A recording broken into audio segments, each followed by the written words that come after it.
So where are you going today? What plans do you have? You going to work?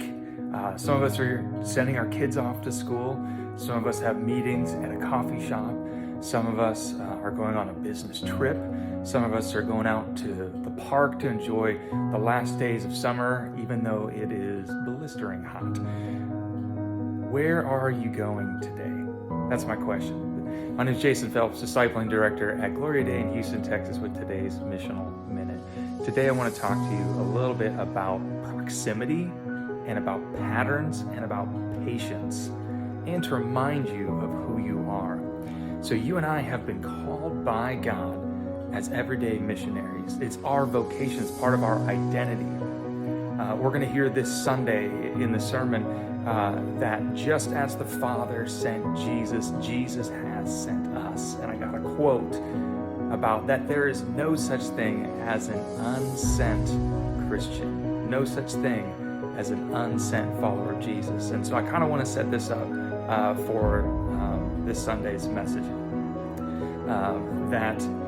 that wherever we go, as we are going, we are making disciples. That is the Missio Day. That is the mission of God, to go and make disciples.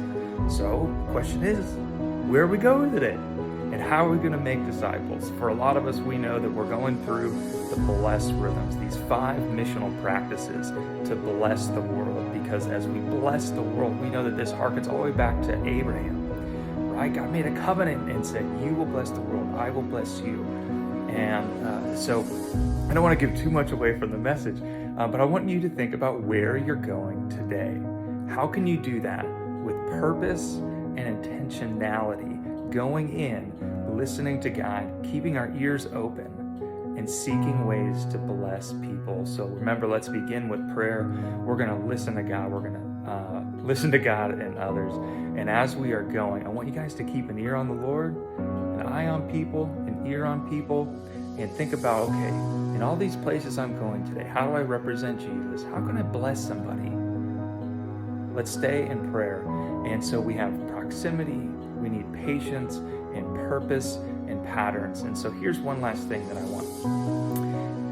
Think about the patterns in your life, the places that you go continually. Relationships are going to develop. So if we can recognize that discipleship moves at the speed of relationship, we'll have patience.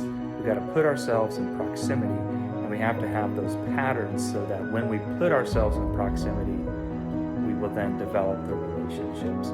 So go today, bless somebody. That is our calling. Let's go and make disciples, and let's love God and love people